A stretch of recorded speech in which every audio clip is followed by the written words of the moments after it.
Hello students, once again welcome to my YouTube channel that is the Biogainer classes। और जैसा कि आपने thumbnail देख ही लिया होगा कि कक्षा 12 जीव विज्ञान और दो विषय मात्र आपके दो विस्तृत प्रश्न, ठीक है। शायद दो भी ना भी हों तो मैं एक ही लेकर के आया हूँ, बस आप एक ही याद कर लो। मैंने कंक्लूजन निकाला कि अगर मैं दो आपको एक चैप्टर में बताऊंगा तो आपके लिए ढेर सारा बोझ हो जाएगा, तो मैंने कंक्लूजन ये निकाला कि आप एक ही विस्तृत याद करिए बस। और अभी आगे चैप्टर आएंगे उनमें भी बस एक याद करना, आपके इन 11 चैप्टर में से हो जाएगा काम, फंस जाएंगे इसी में से, ठीक है। और फिर लास्ट में मैं एक इंपॉर्टेंट वीडियो बनाऊंगा जिससे आपका क्या होगा कि आप मात्र 2-3 ये याद कर लेना और फिर 2-4 लघु याद कर लेना, बस आपका काम हो जाएगा। लेकिन मैंने आपको जैसे कि वीडियो जब हमारी शुरू हुई थी, जब मैंने स्टार्ट किया था डालना, अगर आपने वो वीडियोज़ नहीं देखी तो उनकी मैं वीडियोज़ की लिंक आपको इस वीडियो के डिस्क्रिप्शन बॉक्स में दे दूँगा। आप जाके वहाँ से वीडियो को चेक करिए, सारी वीडियो देखिए, बड़ी इंपॉर्टेंट है। मैंने उनमें बहुविकल्पीय प्रश्न आपको सारे इस चैप्टर के बता दिए, वेरी इंपॉर्टेंट है, क्योंकि वो 5 नंबर आपके पक्के होते हैं। अगर आपको ये क्वेश्चन लिखने में मतलब गलती हो जाती है, जैसे राइटिंग के काट लेते हैं, लेकिन उनमें नहीं कटने आपको, ना तो अति लघु में आपका 1 नंबर कटेगा, ना तो बहुविकल्पीय में, अगर आपको वो आते हैं तो। इसीलिए मैंने सारे आपको इंपॉर्टेंट बता दिए हैं, वो आप मेरी पहली वाली वीडियो ज़रूर देखें। चलिए मैं आपको इसमें, अभी मैंने इससे पहले जो 5वीं वीडियो बनाई थी #5, यहाँ पे जैसे ये 6 लिखा है तो वहाँ पे यहाँ पे 5 लिखा होगा, वो वीडियो भी देखना, उसमें मैंने लघु और इंपॉर्टेंट वाले बताए थे। अब ये हमारी छठी वीडियो है, इसमें मैं आपको विस्तृत प्रश्न बताऊँगा। 100% आपके लिए वेरी इंपॉर्टेंट रहेगी, हेल्पफुल हो जाएगी।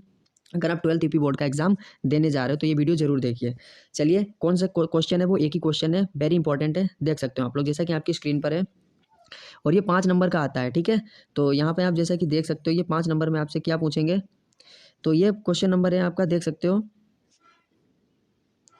लिखा है कि आवृतबीजी पौधों में गुरु बीजाणु जनन प्रक्रिया का वर्णन कीजिए। अब गुरु बीजाणु जनन क्या होता है, इंग्लिश में इसको बोलते हैं मेगा स्पोर, ठीक है, मेगा स्पोरोजेनेसिस, ठीक है। ये फीमेल गैमीट होता है और जो मेल गैमीट होता है वो छोटा होता है, उसको माइक्रोस्पोर बोलते हैं, इसको मेगा स्पोर बोलते हैं, ठीक है। आवृत बीजियों में मादा युग्मकोद्भिद है, देखो सेम आ गया, मादा युग्मकोद्भिद का मतलब फीमेल गैमीट की बात कर रहे हैं, पर टिप्पणी लिखिए, कैसे भी पूछ सकते हैं आपसे, ठीक है। नेक्स्ट देखिए, आपसे पूछा गया है कि भ्रूण कोश का नामांकित चित्र बनाइए, ठीक है।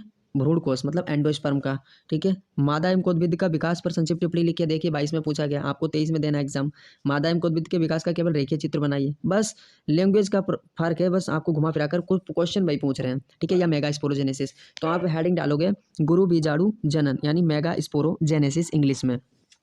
तो जैसा कि आपको यहाँ पे लिखा हुआ दिख रहा है, उत्तर में आपने हेडिंग डाल दी होगी, नोट जरूर बनाइएगा।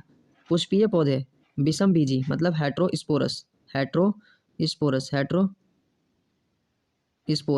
ठीक है, होते हैं, ठीक है, विषम बीजी होते हैं, अर्थात मतलब बीज का मतलब क्या होता है, अलग अलग तरह के बीज होते हैं, जो फ्लावरिंग प्लांट्स होते हैं उनमें अलग अलग साइज का बीज होता है। तो इन पौधों में 2 प्रकार के बीजाणु यानी स्पोर्स बनते हैं, एक होता है लघु बीजाणु जिसको माइक्रोस्पोर्स कहते हैं इंग्लिश में, ठीक है,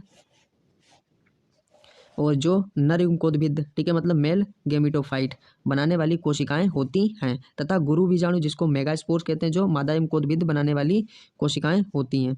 अब गुरु बीजाणुओं के बनने की क्रिया जिसमें मियोसिस अर्धसूत्री विभाजन, ठीक है, होती है, गुरु बीजाणु जनन मतलब मेगास्पोरोजेनेसिस कहलाती है, ठीक है। इतना आप लिख देना। नेक्स्ट देखिए, हेडिंग डालनी है आपको मादा युग्मकोद्भिद अथवा भ्रूण कोश का विकास, जैसा आपसे क्वेश्चन में पूछा गया था,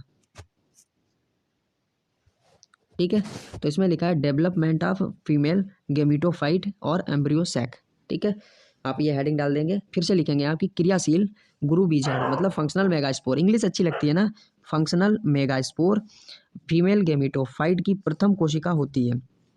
फिर मेगास्पोर हैप्लॉइड मतलब एन होता है, फिर क्या लिखा है, क्रियाशील गुरु बीजाणु या फंक्शनल मेगास्पोर का आकार बढ़ जाता है, तथा अब यह बीजांडकाय मतलब न्यूसेलस के अधिकांश भाग को घेर लेता है। अब क्रियाशील गुरु बीजाणु का केंद्रक माइटोसिस सूत्री विभाजन द्वारा विभाजित होकर 2 कोशिकाएं संतति केंद्रक मतलब डॉटर न्यूक्लियाई बनाता है, और दोनों केंद्रक दोनों ध्रुवोपोल्स की ओर बढ़ते हैं, और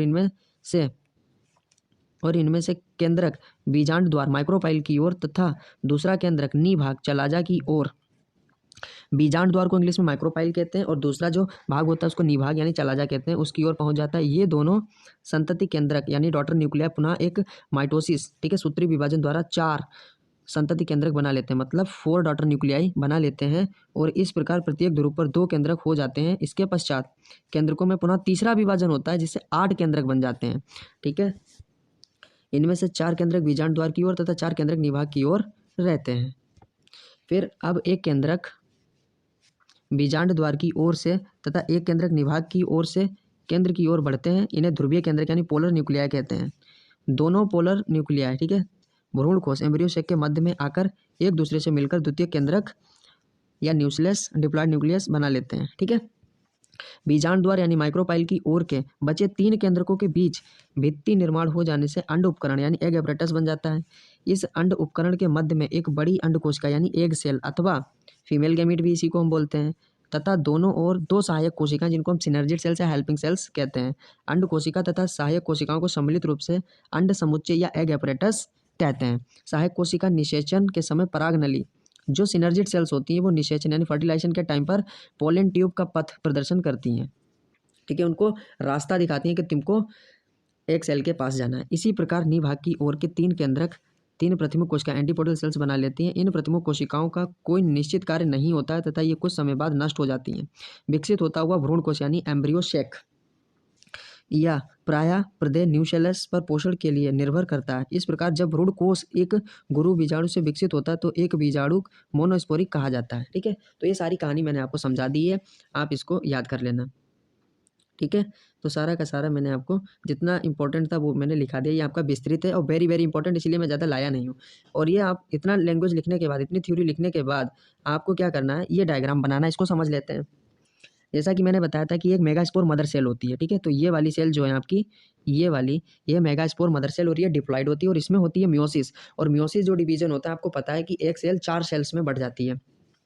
तो ये 4 सेल्स बन गई, 1 2 3 4, ठीक है, 4 सेल बन गए मियोसिस और ये हैप्लॉइड हो गए, ठीक है। n नंबर हो गया इसका क्रोमोसोम का। फिर इसमें क्या हुआ, 3 डी जनरेट हो जाती हैं। ये 3 क्या हो गई आपकी, डी जनरेट हो गई, ठीक है। तो ये टेट्राड हैप्लॉइड मेगास्पोर बन गया, ठीक है। इतना आपका ये अलग है, ठीक है, टेट्राड हैप्लॉइड मेगास्पोर, ठीक है। और ये वाला जो आपका एक बचा ये फंक्शनल मेगास्पोर है, ठीक है, ये वाला फंक्शनल मेगास्पोर है, ठीक है। इसमें होगी ये माइटोसिस। माइटोसिस का मतलब केवल संख्या बढ़ेगी इसकी। तो 1 से 2 केंद्रक बन गए, एक ये हो गया और एक ये हो गया, 2 केंद्रक बन गए, ठीक है। अभी सेल डिवाइड नहीं हुई है। फिर से हुई माइटोसिस, फिर इसमें 2 से 4 केंद्रक बन गए, 1 से 2 इधर 2 और 2 इधर, ये 4 केंद्रक बन गए। फिर से माइटोसिस हुई तो 2 सिनर्जिड सेल बन गए इसमें, ठीक है। और ये 8 3 3 6 2 8 केंद्रक बन गए हैं।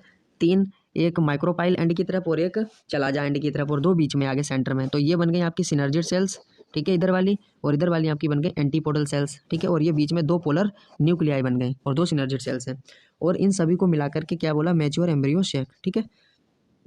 इस तरह से ये आपका मैच्योर एम्ब्रियो सेक, परिपक्व भ्रूण कोश का डायग्राम है, ठीक है। पूरा आरेख मैंने आपको समझा दिया है। मैच्योर एम्ब्रियो सेक आपका बन जाता है, ठीक है। अब मादा युग्मकोद्भिद यानी फीमेल गैमेटोफाइट के विकास का रेखीय चित्र आपको मैंने समझा दिया, ठीक है। अब ये इतना अगर आप कर देते हो विस्तृत में, ठीक है, वेरी वेरी इंपॉर्टेंट है, इसको बिल्कुल रट्टा मार लेना, याद कर लेना, कुछ भी करना इसको जरूर याद करके जाना, ठीक है। तो यहाँ तक आप बने रहे हमारे साथ में, तो वेरी वेरी थैंक यू बोलना चाहूँगा आप सभी को, ठीक है। और हमारी वीडियो को लाइक जरूर करना, कमेंट करना और बताना कि अब अगला चैप्टर मैं आपके लिए कितनी जल्दी ला रहा हूँ। तो शायद ऐसा ही होगा कि मैं कल आपको नेक्स्ट चैप्टर के बहुविकल्पीय इंपॉर्टेंट बहुविकल्पीय क्वेश्चन आपको अगले चैप्टर के मैं बता दूंगा, और जिसका नाम है मानव जनन, ह्यूमन रिप्रोडक्शन। बहुत इंपॉर्टेंट चैप्टर है वो भी, और आपका इस यूनिट से शायद मैंने आपको बताया था 14 अंक का आता है, ठीक है। तो ये सारे चैप्टर से मैं आपको थोड़ा थोड़ा बताऊंगा और आपकी यूनिट कंप्लीट हो जाएगी। चलिए मिलते हैं अपनी नेक्स्ट वीडियो में। Thank you, bye bye.